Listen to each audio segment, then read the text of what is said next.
Call this meeting to order Tuesday, October 5th, 2021, 6:07 p.m. City of Somerton work session. We're gonna go off formalities and just do roll call and then jump into our one item that we have. Mayor Gerardo Naya. Present. Vice Mayor Juan Castillo. Present. Councilmember Jesus Roldan. Present. Councilmember Luis Galindo. Councilmember Martha Garcia. Present. Councilmember Miguel Villalpando. Mayor, you have a quorum. We have one item, discussion of intent to establish or increase municipal fees, including any and all assessments to the current fee schedule. And my agenda was removed, so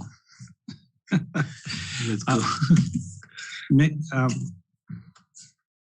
Mayor and Council, when we started looking at possible development fees, and that obviously that is scheduled for our next council meeting regarding IIPs and possible development fees as well. I was asking regarding some of the fees at each of the departments. As if you can see there, the discussion items that on July 1st, 2019, a fee schedule was approved for the Clerk, Economic Development, and Police Department. On October 1st, 2015, a fee schedule was revised and went into effect for Community Development. That's 2015, that's 6 years ago. On April 3rd, 2007, a fee schedule was revised and went into effect for Public Works and Economic Development. As we were discussing all these fees and the history behind them and trying to make sure that all fees are scheduled and are in such a way that all makes sense at that one resolution. So even though some of these fees took place in 2019, we want to make sure we brought those back and had one resolution for all departments. It'll be a lot easier for the community and also a lot easier for our council and staff to make sure that any future scheduled fee changes do occur at the same time, which possibly be another 5 years from now. So what you will see here in front of you, obviously, is the Arizona state law does require for those proposed fees that would take effect 60 days before the council meeting takes action, and we would have to post those on social media and websites to approve or disapprove any proposed new rates. After reviewing Somerton fees for services across all departments, the recommendations from staff will be such as followed in the presentation. And some of these obviously were made due to the fact that now we're putting an air conditioner to the community center, and also the minimum wage did go up since 2007. So obviously those changes need to take an effect, as it does affect our general fund. So in essence, if you look further down, the city clerk's fee schedule is as stated. There's not much changes there at all. One of the departments that you're going to see that's going to have a lot of changes will be community development. There was a lot of changes with remodels that were never in the schedule. So there's some changes for Parks and Rec, and there's some minor changes as well for Public Works. At least for the city clerks, there's no major changes at all. I don't know if you have any questions for the city clerk fee schedule.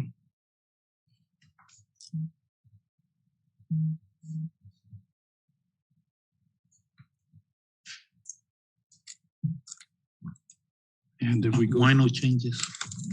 no changes. Why no changes? No changes.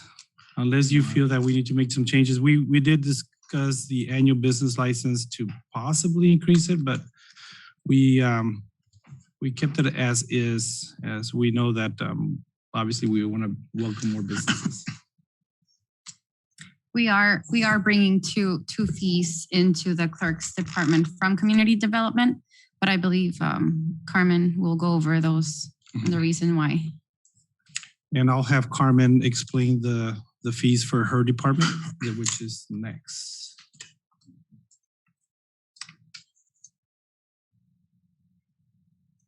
Good evening, Mayor, Vice Mayor, and Council. Our Community Development Department has a very large list of fees.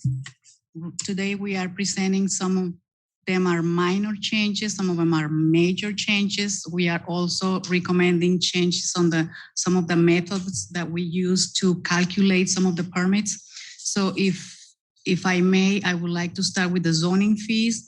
Then Saul is going to help me with the building safety fees, and then I'll come back to you with the animal control fees. So as you can see, it's quite large, long list of items, but I'm going to try to do it as fast as possible. We are going to dive into the zoning fees first. For the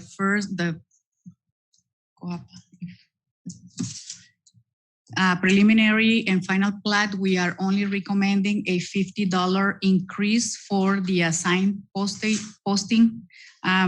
That's something, the sign posting is usually required by to the applicant, but it's been years since we offered the option that we do the posting and they just refund the money. So now instead of having that change to be done, we are just adding it directly to the fee. So it's a $50 increase that we are proposing.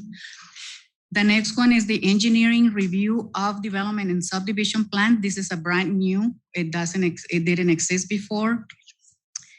In the past, or currently, I should say, the preliminary plat and the final plat fees also include the plan review of the improvements and the inspections, the oversight of public works. This is an engineering portion of the review of the plats. So the current fee, as you can see, it's $1,160 base plus $10 per lot or tract. That includes all the process that we do on the zoning portion, the advertising, the report, the meetings, plus the review, the engineering review portion that Public Works does. What we are proposing now is we want to include as an additional fee, the engineering portion of it. And we are using the exact same fees that the city of Yuma is charging on a per lot fee. So we have the Exhibit E that we're gonna come back later to it, and that way you can see. I don't know if you want me to go back and forth to the exhibits, or if you want to wait until the end to see the exhibit. That particular Exhibit E will show you that additional fee that will include the review of the improvement plans and also the inspections. Every time Public Works go out there, when they're building a subdivision, it's almost on a daily basis that Public Works is out there checking everything from streets to retentions to everything that implies the construction of a subdivision. So thank you, Andrea. This is Exhibit E, and this is just the engineer review and inspection fees of the improvement plans for the subdivision, for each subdivision. And if you scroll down just a little bit, not so much. Public infrastructure review and oversight fee is based on a per lot basis. So if we have a small subdivision of 20 lots, we are going to charge, in addition to the preliminary plat fee, we're going to charge $137 per lot as part of the review for the engineer portion and the inspections. And we didn't have this fee? No, sir, we didn't. Is this going to include all the materials testing? Or? That's the list. Now you can scroll a little bit more. Yes, this is what it's included. Just a little bit up. Right there, yeah. The public infrastructure review and oversight fee covers the following services. Scroll down. That's it. Improvement plans review, the SWIP plan review, the review and approval of material submittal. That answers your question, Mr. Mayor. Oversight of utility construction, water and sewer, inspections of stormwater drainage facility construction, inspection of public improvements, street, curb, gutter, sidewalk, pathways, basin, trails, and usable open space. What does not include Okay, go ahead. What does not include is ADQ, water and sewer related requirements, the survey portion, the landscape inspections on private development, inspections of non-water and sewer utility and public utility easements, meter service connections for water and sewer, inspections of private fire suppression underground lines. So basically everything that is going to be dedicated to the city is what it's included in this. Okay, on the review of approval of material submittal, that's review of the mixed designs and everything, but what about the actual testing as far as compaction and all that? That's Hey, also Vice Mayor, included? no, it's not included. It's not Basically, included. typically, the developer is in charge of submitting all the testing and is doing by them. They pay for it. But if council wants, we can add that fee, and we as a city hire the geotechnical company to perform those testings. Well, that's, well, what it's done, we do some quality assurance and they do the quality control, but spot testing, I think that's, were these fees kind of gotten from what UMA charges or? Correct. Because UMA does test their, they do some compaction testing on the roadways and also on the utilities, which is good because many times the developer, there's always a, so as far as us, a quality assurance that there are, that we have, maybe not to the point of a CIP, but we are going to obtain those subdivisions, those roads and those streets. So we just need to ensure and this is what we are there. Yuma has it, but each subdivision has their own fund from the oversight fees that they contract out the soils labs to do the testing. So we should be able to do some of that. If we were to, Mr. Mayor, if we were to include that additional testing that you are referring to, we would have to increase that per lot amount. So that's what I'm asking Yuma. If we're matching Yuma, Yuma can do that with those fees. So the soils reports that the city does for those subdivisions, they're included with those fees. So maybe we can go back and review. Check that particular portion too. But I feel that the city, we're going to be owning those streets and those utilities. We need to. Correct. We definitely are going to be on it.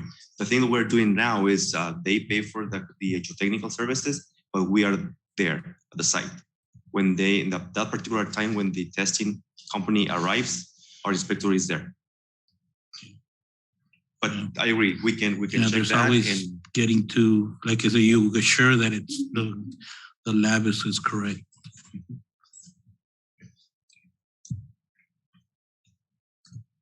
Okay, Mayor, that's the first new fee that we are proposing to be added to the preliminary and to the final plats.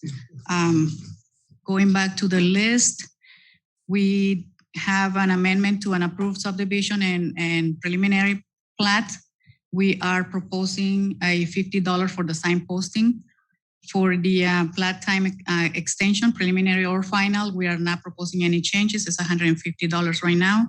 For the lot split and lot tie residential, we are proposing no changes. Same thing for the non-residential portion of it. Amendments to an approved lot tie, split residential or non-residential, we are proposing to stay at the same. The right-of-way or alley abandonment, same thing, we're not proposing any changes. Same thing for the extinguishing of a recorded easement. We have $200 plus recording fees. We are not proposing any changes.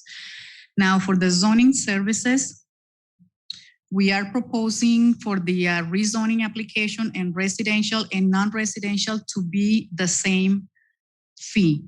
Right now, we have a smaller fee. We have $350 for the first acre or portion thereof, plus $10 for each additional acre for the residential application, and $550 for the zoning application for non-residential. This is for a rezoning case. What we are proposing is to have similar fees, because the reason behind is because the process is exactly the same. We still do the publication in the newspaper. We still do the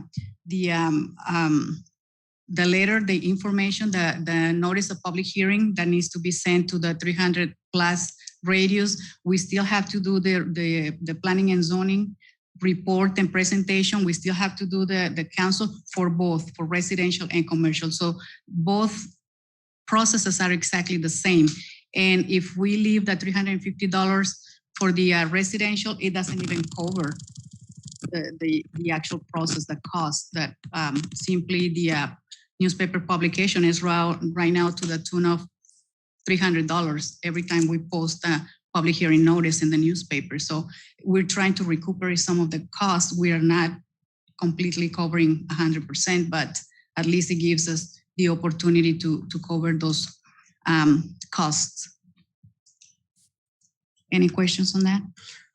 No, I think, Mayor, that was actually one of the questions that I was going to ask, that, with these, with the increase, I mean, are we at least breaking even, taking into consideration, let's say, staff time, or that might be required. So, with these fees that increase, does that put us in a even playing field, or are we still in the negative? Well, all depends. It's very difficult to put a flat fee because every single process is different. There are some simple ones that we just follow the process through step 1 through 5, and we do the publications and so on and so forth.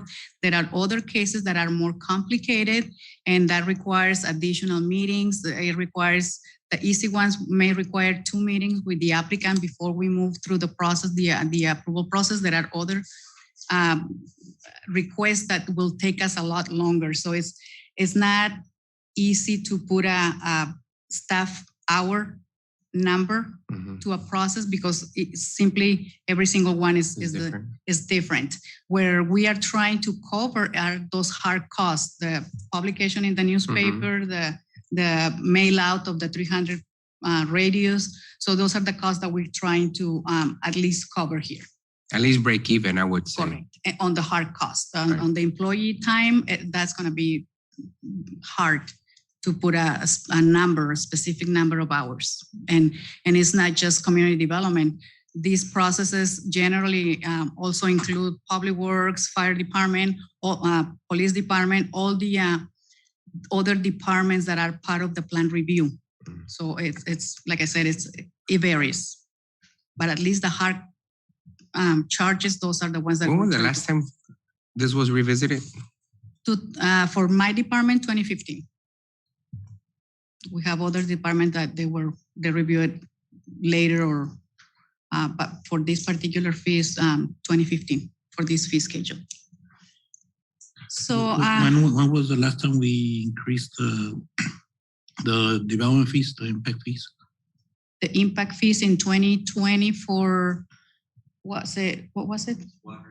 Water and parks. And right now we are going through the process for public safety, wastewater, and transportation. Yeah, Vice Mayor, at that time, when we increased those fees, yeah, there was a request to bring this fees, at least the development, and I didn't want to bring them because increase those fees, and then that was concerned that, we had concern from the development community as it was.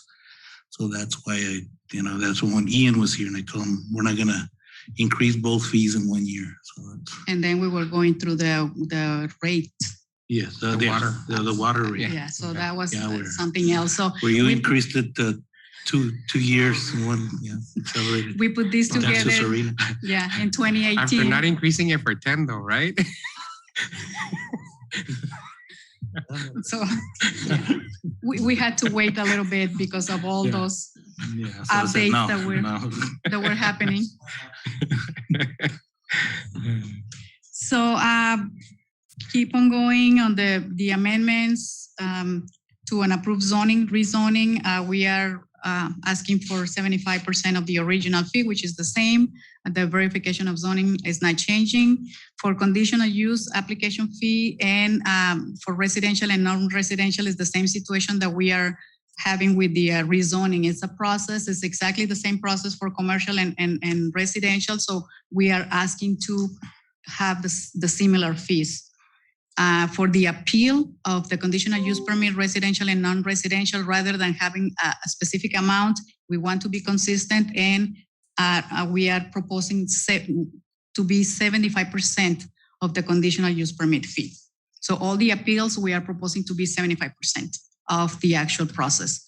Variance is the same situation. We have 275 plus 25 items each. We're trying to make it easier rather than calculating. We have a flat fee of $500 that we are proposing the same for residential and non-residential for a variance application. For same thing for the minor modification. We are proposing a flat fee. And for the appeals, 75% of minor of the actual process. Same thing with temporary use permit. Can you scroll? Thank you. Temporary use permit is the same thing. Residential, $100. That's what we have right now. And non-residential, $250. We are proposing to be $250 for both. 75% of the actual fee will be for appeals. General plan, text or map, zoning and subdivision code, text amendments applications. We are proposing everything to stay the same. We don't have those that often. The appeal for those will be 75% of the process. Any questions there? For miscellaneous fees for zoning, we have a street name change that we are not proposing any changes. Mobile food vendor siting permit, which is the landlord permit, and the mobile food vending operation unit. Those two are the ones that Andrea just mentioned that we are moving those to the city clerk's department because they're part of the business license process. The marijuana dispensary cultivation site permit is $2,500. We are proposing to stay the same. Yard or garage sale permit requirement. We don't have any fees at this point, but residents are required to pull a permit, even though there's no fee. Any questions on that? So we have building safety fees, and Saul is gonna help us with that portion. Good evening, Mayor, Council. So for the building safety side of community development, the first item there is the ICC building valuation table. As you know, permits are calculated based on the job cost. And the way we determine the job cost is we multiply the square footage of the building or project by a figure that is specified in this table that's mentioned there, the ICC table. Currently, we are using the August 2015 table to determine building valuation, and we are proposing to come up to the August 2021 table. Building material costs have really gone up in the 6 years, so we want to update to the August 2021 table. The method for calculating building permits for new construction, no changes. Exhibit B. We are proposing a new fee for grading permits. Right now, we don't have a fee for a grading permit if someone just wants to come in and grade the lot, but we did create a new exhibit, Exhibit C, which specifies what the cost for a grading permit would be, and it is the same as the City of Yuma table.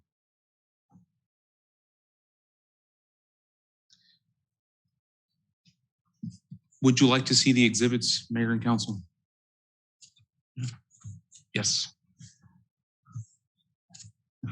Go up, Andrea. Go to Exhibit A first, please.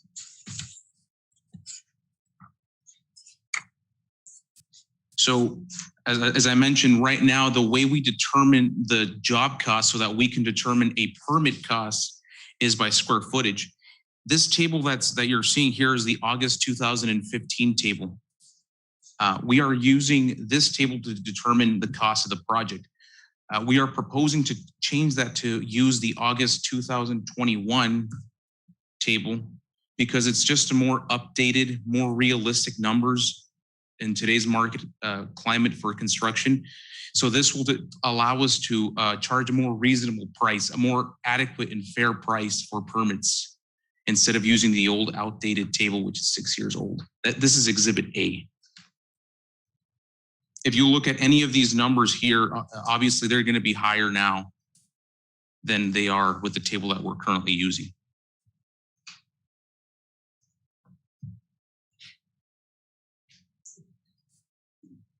Any questions on this exhibit?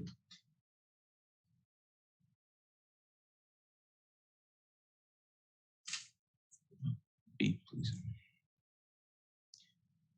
There's no changes proposed to here. This is how we determine the permit cost, actually. So if you look at this table, a project that is worth, has a $200,000 valuation, this is the methodology we use to determine what that permit will be, plus the plan review fee. But we're not changing this. This is the same. Exhibit C, please.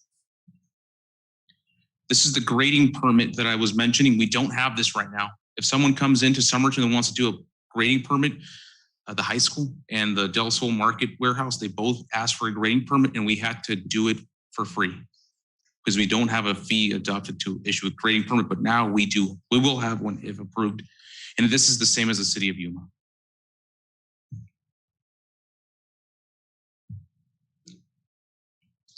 Can you go back up, Andrea? I think.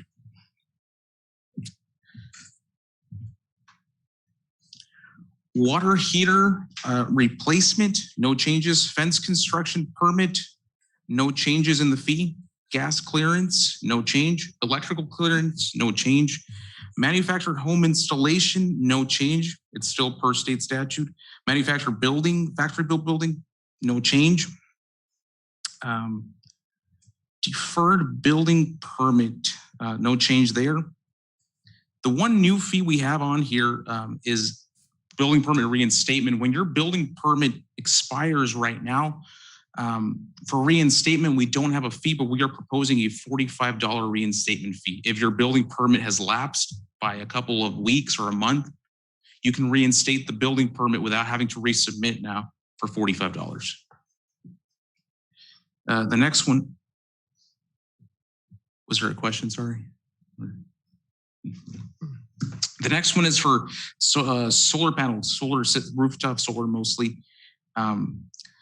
So right now it is charged at $50 base fee plus 2 hours billed at $50. It's just a little bit different the way we want it. We want to get away from this by hour basis and move on to a flat fee of $150 for systems from 0 to 10 kilowatts. And then the next one is for the larger systems like the commercial at Del Sol, above 10 kilowatts. We are moving again from the base fee plus an hourly charge to a flat fee of $350. And then solar water heater, again, same situation where we have a base fee plus an hourly. We are moving to a flat fee of $100. Any questions on these so far? The next, we have about 15 pages of amendments, proposed changes here, but they all relate to remodels and alterations to existing buildings. Because right now, the way we calculate the building permit cost for remodels is on it's on a job cost basis, except we don't have an itemized fee schedule. We don't do it by square footage. We rely on whatever the applicant or contractor tells us that their job cost is, and that is how we determine the building permit cost. So now we want to get away from that and instead have an itemized list, and that's what the next about 10 pages of amendments are. We have absolutely everything that you could do in a remodel. Electrical, mechanical, plumbing, it's all there so that we can actually, as a city, determine what the real permit cost is rather than allowing the applicant to disclose that, because we've found out that there's a lot of imbalance. Some people say that a job will cost them $10,000, and another contractor will say the same job will cost them $40,000. So there would be a huge price difference in that permit. So now we won't allow that anymore. Instead, we will have an itemized schedule. We will take the plans and determine what exactly the work is and we'll set the job cost. So all these are new fees, an itemized fee schedule. And I don't think you want me to go through each one of these. Well, one thing I'd like to see is just an example how much remodel of, say, certain square footage, how much is the actual cost on average and how much with this new permit it would cost to see what the impact to our residents is going to be, because we're going to be the ones that are hearing it. And the one thing I don't want to happen is that we increase it and then we have some council members that their neighbor is, then we try to change it, and then just but we at least we know coming in that that it was presented to us, and you increase a certain square footage, this is what you expect. So I know get an example on. So at an upcoming meeting, we can prepare something as an example as to what these fees would result in compared as maybe a recent submittal that we've had for a project that looks legit. Yes, we can definitely prepare something. We believe the fees are fair, and ultimately what we want to do is make it fair for everyone, because the system that we have right now unfortunately punishes those who are honest. Fair is subjective, so we want to see actual amount numbers. Correct. We can definitely prepare that. But that would also depend on what the remodel is going to be, right? Because that's what I'm saying, like just a standard, okay, you're remodeling your whatever. Bedroom. Yeah, so we know what the impact is going to be. We can definitely prepare something. I was here for like Ramadas. I had Councilman Villalpando call me. There's so much for a Ramada. I don't know how much it is, but how much would that affect? A Ramada example? Yeah. Well, a Ramada would actually not be, we would not use this method because that's new construction. We would use the square footage. Yeah, I understand, but like that type of examples. Okay, we can definitely what the effect would be, because this is what we're going to be hearing more. Right. Development, it's more money, but this is something that's going to affect our residents. So, and I want council to understand what we're voting on when we will, because I can see a bunch of numbers here, but what is the cumulative effect when we look at it? Then, so we know. Right. And I can definitely put something together for a future date, Mr. Mayor. Thank you for the comment. Where was I? So the next couple of pages, these are all itemized fees. I'm going to, Andrea, can you go to page 7, please?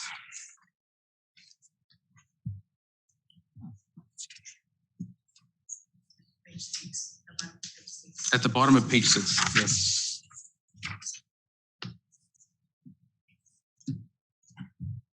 A little bit more down, please. I think that's page 5. Oh, page 6 on the document, not on the PDF.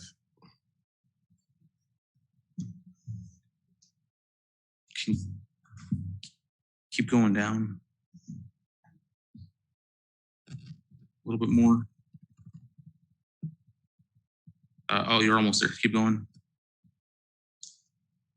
Huh. I guess it's different, but you're almost there though. Just keep going, keep going. Swimming pools. Okay. We are also proposing to change the way we calculate the permit fee for swimming pools. So right now, same scenario. The way we calculate the permit cost for a swimming pool is by job cost, and we have to rely on the job cost provided by the contractor to determine that permit. So we are actually proposing a different method of calculating that. It's as listed in Exhibit D. So can you go to Exhibit D, Andrea?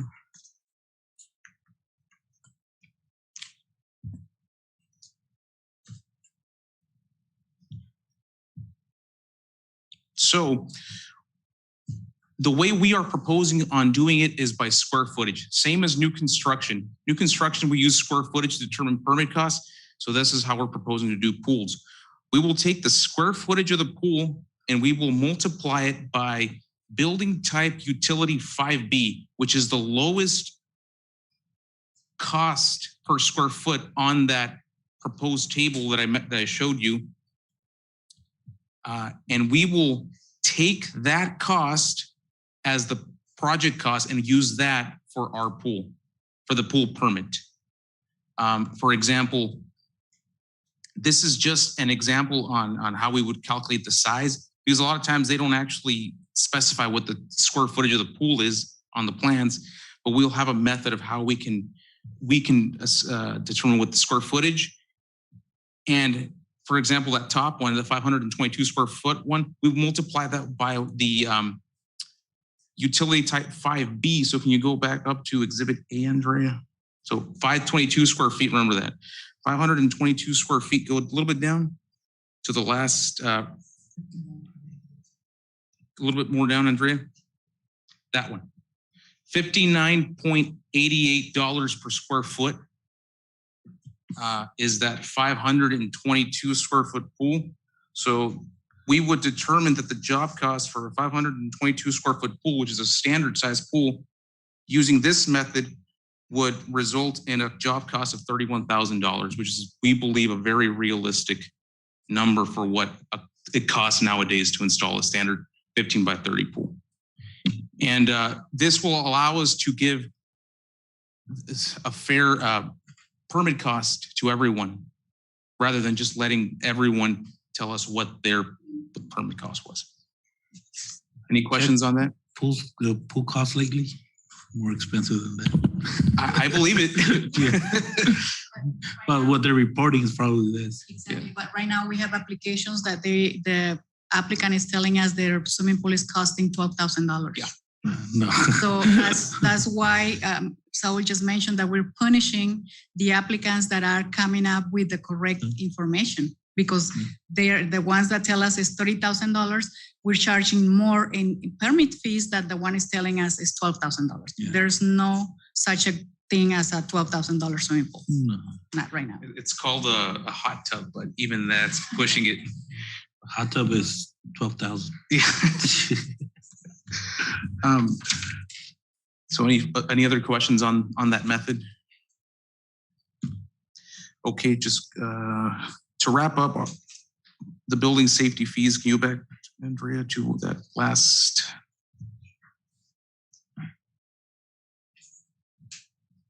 Okay, keep going down to the additional fees. Oh, right there. So all these additional fees are all new fees, except, yes. So working after hours, we have a flat fee right now of $50 for an after hours inspection, but now we're proposing to change it to $50 an hour, because it may take longer than an hour if it's a big job. So that's the proposed change. After the fact fees for code enforcement, if someone's working without a permit, we charge them double the permit cost as a kind of punishment for doing work without a permit. We're proposing to keep that the same. Replacement of your building inspection card, certificate of occupancy, or permit, we don't have a fee. We just do it as a courtesy now, but we are proposing to have a $10 charge on that if they lose their permit, CFO, or building permit card. Re-inspections that are not covered by the original permit fee. So the original permit fee right now covers you for 2 inspections of all trades. Plumbing, electrical, framing, underground, you get 2 inspections. But if you fail at a third and you need a third inspection, we don't have a fee for that. But we are proposing a $50 an hour fee if you need additional inspections not covered by the permit fee. Additional, and same thing with plan reviews. You get 2 resubmittals at no charge as of right now. But we will, if needed, we'll still do a third and a fourth at no charge right now. But we are proposing, if you need more than 2, for it to be $50 an hour for the fee. Do we have a lot of inspections, like third and fourth? Yeah, we do. I can't tell you how many, but it's more than we'd like to see. I mean, you Can you expect name a that they contractor? didn't pass the first one, they're gonna fix it right and then get it done. Well, I think now that we're gonna start charging, they're gonna get it right Right. on the second one. The problem is when you have to go back 8 times to review the same thing and they still haven't fixed the problem. Is it a contractor that yells a lot? Then we're probably Kind gonna see him here in council meeting. Up to the But we meeting. have those issues quite often. And that's all the fees for building safety and the proposed changes. Any questions on these? Just a question on, especially the fees that have to do with development. And we still haven't gotten to the parks fees, but are those gonna be presented to the commissions? Are you asking about the development impact fees? No, Or about- no, these fees. Oh, actually, are we gonna present? Typically, no, we don't present to the Planning and Zoning Commission, but it's always good to have the commissioners, their input. Yeah, I'd like to request that they see it and also the Parks and Rec Commission. So Yes, they don't just blame council. Give us a or the- recommendation. yeah, give us a yeah, yes, we we wanna can have present backup it. here. We can present it Yeah. once we do the posting of the notice of intent. We can present it to the Planning and Zoning Commission. So when we come to the actual adoption process, we can have the comments and the recommendation from the And Parks and Rec commission. Commission. though. So, Mr. Mayor and Council, the last one is the animal control services. These fees, current fees, have not been changed since 2012 when we created the Animal Control Division. And some of them we are proposing to have a small increase just because we need to cover the cost. We have a shelter that we need to pay for maintenance and whatnot. So the impound fee increase that we are proposing here from $10 to $25 is just that we have a shelter, we have supplies, we have equipment that we need to maintain, replace on an often basis. The fees for the licenses is the $10 for spay or neuter and $25 for unaltered dogs. We are proposing to have for the altered animals $20 and $50 for the unaltered, and this is just to encourage our residents to spay and neuter their pets. But this is it's a way to control the situation. The replacement of tags, we have no fees, but we have a lot of people that they lose their tags. Something happened to them. The dog ate them. Something happens and they need to replace it throughout the year. So at least with the $5 fee that we are proposing, we are paying for the actual material that we need. The license replacement is the hard copy that we are proposing a fee, and for the electronic, no fee. We can send them to them. Late fees. We had late fees for altered and unaltered animals. We should not make distinctions because of their late fees. So our proposal is $10 per month for late fees, and this is a way to have control on these delinquent licenses that they've been delinquent for months or years, if you will. Those are all the fees that we have for animal control. And the rest is just the miscellaneous, the copies that we have for hard copy of the zoning ordinance, subdivision regulations, the general plan hard copy. Everything that we are proposing is just to cover the printing cost. So that's what we are proposing, and we haven't changed those in a while. Any questions for animal control or the miscellaneous copies? To me, so that $10 fee is it if someone has a licensed dog and doesn't pay it? That is correct. That's the dog licenses are to be renewed every year. So at the end of the 12-month period, every additional month is considered a late fee. So what do we do if someone doesn't pay? Do we confiscate the dog or? Typically, we work with them because we have situations where, you know, it's an issue. It's a family, a large family. They don't have the financial resources to pay for the 5 dogs that they have. So sometimes we most of the time, I should say, we work with them as far as the late fees, as long as they keep their licenses current. We don't want them to become delinquent on those. And those monies, those funds go to the Animal Control Division, to the shelter maintenance and all that. So at least to me, it just feels $10 is excessive, but that's. It's entirely your recommendation. This is our recommendation. It's up to you if you want to decrease the late fees. It's your direction. Do other cities have similar fees? It's interesting with the other cities in the county, City of San Luis, City of Yuma, and Yuma County. What they do, they go through the Humane Society of Yuma.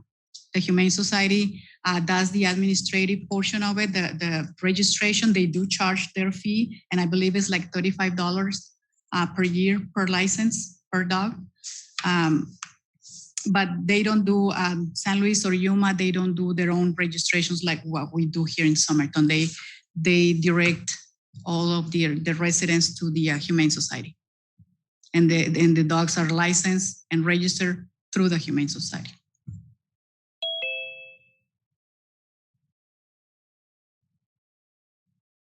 That's something that we could do and send the residents.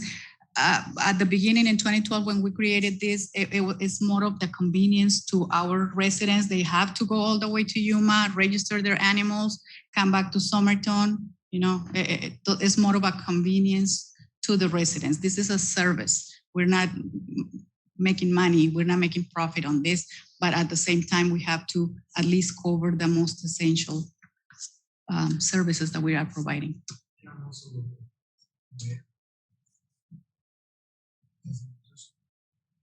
$10 annually, right? No, per month. No, I mean, when first they get their license. If the dog it's altered, spay or neuter, we are proposing, right now it's $10 per year. We are proposing $20 per year now. So let's say it's $20 per year or something. Yeah. If they're late, then that's fine. And if they're late 3 months per se, it's additional $30. Additional to their $20 fee. Right, correct.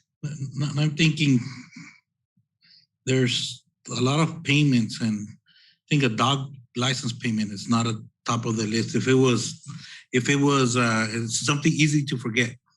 So to me, it's just having. I think this will have a negative effect as far as having the license when somebody comes and tries. Oh, you've been 6 months late, $60. It's like, rather not. And again, register like my dog. That I mentioned before, we always work with the residents when they come. Maria is really good about doing the calculations, and then she goes to my office and we talk to the so why residents. have it $10? I like the $1 fee, just one of those. Okay. What? Are you proposing $1 like for both? Alter and an alter? Whatever you have now, Okay. just. But I have a question, Carmen. But the recommendation is $10 because that'll keep us balanced, and right? Well, the $10 is a late fee. It's just because the residents didn't come on time to renew their $20 license, which is what we're proposing. So let's say if we do $1, will that have it won't have an impact, right? Well, the impact is obviously the residents are not going to be impacted financially. Perhaps the city will not receive the resources that we would expect with the $10. But you know, it's a late fee. We can work with the direction that you give us. As far as the actual renewal, the annual license, I think the $20 and the $50 may be okay if we remove or we decrease the late fees. Yeah, and I think it has compromise. more of a negative effect. $10 for you let the license last for 120, understand that we might not charge it, but just having it there, why have those fees? It's Okay. 120 a year, it just has more in effect, and it's not even gonna pay for a new animal control truck. So it just, I think it has more negative connotation than a positive. So at least some symbolic fee that we have, not $10, just, So perhaps we could keep the late fees as they are, yes. but then the recommendation to increase the License. annual will stay Yeah. as we are recommending. So that creates a compromise, Yeah. I think, between all of us. So Mayor and Council, that's all we have. The rest of the work session. If you have any questions for us, sorry, it is a lengthy presentation. Thank you. Mayor and Council, there's still more to go through with, which is Parks and Rec. Some of the items that we did discuss was events, and those are some minor changes as well. The biggest one is for finance, which is the delinquent fees. That not the delinquent fees, the delinquent fees stay as is. The only one is that turning on the water at after hours. That's the biggest change, and we had discussed that. Do we even need to have that one? The one that brought it up We is don't no know longer here. if we don't know how many people may call after hours. Obviously, if it's at $60, it might not be late at all. It's a non-issue anymore. Nobody's gonna be calling. The fire department, there is no changes whatsoever there. And Parks and Rec, there is some changes there. Jesus, you want to go over the major changes?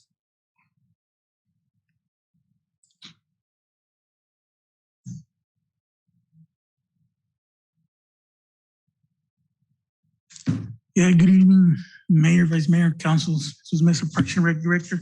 Just very briefly, we are considering some changes to the HVAC. Due to the HVAC to the community center, we are proposing $40 additional per hour, which would cover, we are projecting $15 to $20 of additional expenses on utility bill.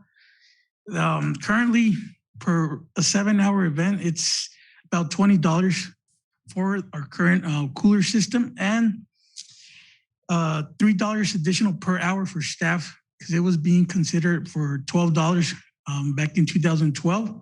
Now we're adjusting to $15, which is the midpoint for our staff, because at times the coordinator is going to cover the specialist, so it's the midpoint, and that's an additional $21. And if it goes more into the $15 side with the power, it's $4 additional for sanitizing and supplies fee. And you can see at a glance, for the pool, we are considering $24 per rental. That is the same adjustment when it comes to the staff. It's set for $12 an hour for supervisors, which comes out to 36. And we are adjusting it to 15. It's going to come up to $9 additional. And the rest is for $10 for the supplies. There's been some changes in pricing for the tablets and all. Pool supplies the prices have changed from 2012. And that's our major changes for right now, just for your consideration. We can go more into detail in the next meeting. And for fields, you want to just have it on the top of your mind. $5 we're projecting for lights. $10 is minimal. So we want to be up to par with Yuma and San Luis when it comes to the fees for the lighting. It's that's the major change. And the rest of the fees are pretty much the same, nothing very considerable. I know you said for the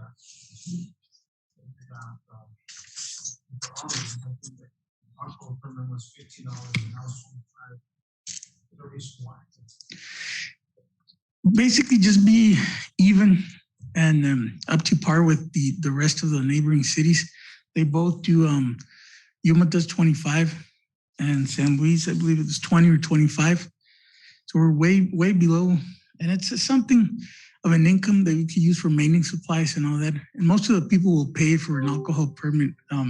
It's not a major charge. So on that note, we're just doing it just to be on par with our neighboring cities. No, I mean, we gotta cover our costs too. We are not covering, we're losing a lot of money with the supplies, staff time. So we're not making any money, but we're getting closer to breaking even range.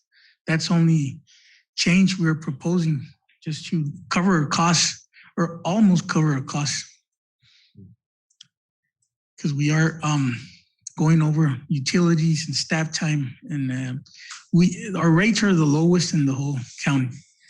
I believe I shared the comparison of the rates with neighboring cities and with Nogales, and I attached the backup documentation. I have a question, Mayor. On your field all day, no lights, there's a pretty drastic change for the resident, the Class B, from 10 to 60. But I did notice that for nonprofits, you'll leave it at a lower cost than a resident. One day note. Page 22.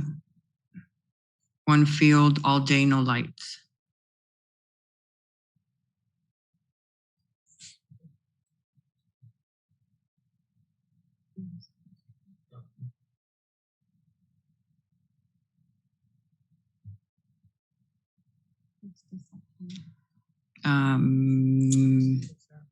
Field rental fees.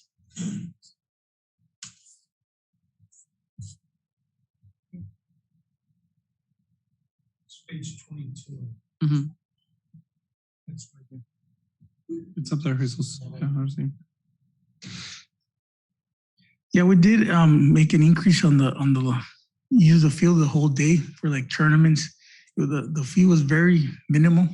Yeah, that I understand, the increase, but it's a pretty drastic increase. But in comparison to the nonprofit, a city resident would still be paying. Yeah, let me check. That might be a typo. I will confirm that. It should be a difference there between commercial and residence. The rental is no lighting, no nothing. Yeah, just using the field, yes. Mayor, I have a question. Go ahead, Councilman Villalpando. Okay, in regards to that, I did notice it right now, right before Councilwoman Garcia pointed it out. Now, my concern is that residents using it for tournaments, because then it would be for profit. But if it's just for personal use, and I 100% agree with Councilman Garcia, they shouldn't really be any significant jump, because now if they are using it for profit, they would fall under for-profit category, not necessarily a residential use. And I agree, most of the time when they're going to use it the whole days for tournaments, that's something that we can eliminate just to avoid those kind of situations, because people do take advantage of it and either make it for a couple of hours or hourly for practices. And all day use is going to be for tournaments. Nobody's going to practice the whole day. Well, exactly, and that's one thing that you guys should have been monitoring from the very get-go. I mean, common sense tells you that they are going to use it for something else other than just practice. But me, as a member of the community, if I put together 4 or 5 kids that want to go practice, I should be able to reserve it for a $10 fee for 1 or 2 hours. But if I'm asking for it for all day, that's when staff needs to sit there and question what exactly I'm going to do. And there should be some type of monitoring, making sure that I'm not paying $10 for a tournament and charging all these teams a minimum of 150 per team. Yeah, just to comment on that, when the tournaments that we have year round, they're rolling over every year. So we know the tournaments, when it's like a new reservation, that's when we go into more, ask for more backup documentation and information. But it's the same tournaments every year. So we haven't had that situation come up recently. And I know some of the tournaments are for our benefit tournaments. So because I've been a part of some tournaments where it could be for someone's sick or to raise funds for that. So I don't know if that would have an impact on some of the fees here. Yes. I think with that, we're going to end it here. It's exactly an hour. We started 7 minutes late, but maybe we can put it back on the next agenda, at least just the parks fee, so we can discuss it. And like I said, if we can take it to the commissions and get also what they, what they think. But we're gonna adjourn the meeting and let's take a 5-minute bio break and then let's come back. Meeting's adjourned. You could bring it up to the commission. Yeah, I saw the meeting. No que no, pues. Aquel sí.